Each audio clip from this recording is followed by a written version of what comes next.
এই অঙ্কটিতে বলা হয়েছে যে একটি ক্লাবের 30% সদস্য পরীক্ষায় উত্তীর্ণ হয়েছে, আর যারা অকৃতকার্য হয়েছে, একটি ক্লাবের 30% সদস্য পরীক্ষায় পাশ করেছে বা উত্তীর্ণ হয়েছে, আর অকৃতকার্য হয়েছে কত, তাহলে 70%, মোট 100% টোটাল সদস্য সংখ্যা।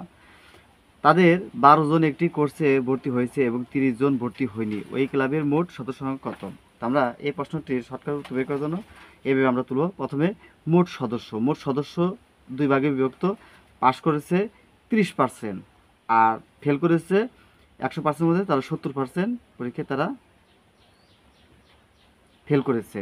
আবার বলা হয়েছে যে যারা অকৃতকার্য হয়েছে, অর্থাৎ যারা ফেল করেছে, তাদের মধ্যে 12 জন একটি কোর্সে ভর্তি হয়েছে আর 30 জন ভর্তি হয়নি। অর্থাৎ যারা ফেল করেছে, এই ফেল করেছে কতজন?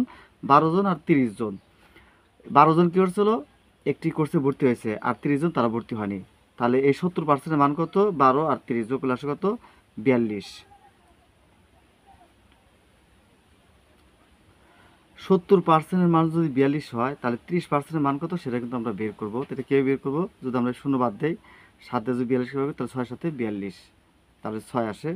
6 দিয়ে যদি আমরা এই 3কে গুণ করি, তাহলে 3 6 18,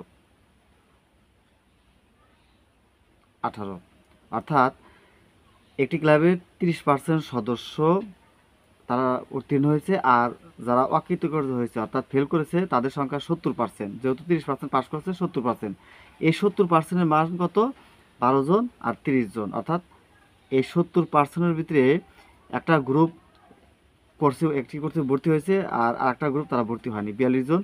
যাই হোক, 70%-এর মান যদি 42 হয়, তাহলে 30%-এর মান 18। এখন যদি আমরা পাস করেছে 18 জন আর ফেল করেছে 42 জন, যদি এই দুটো সংখ্যা যদি আমরা যোগ করে দেই, তাহলে আমরা পেয়ে যাব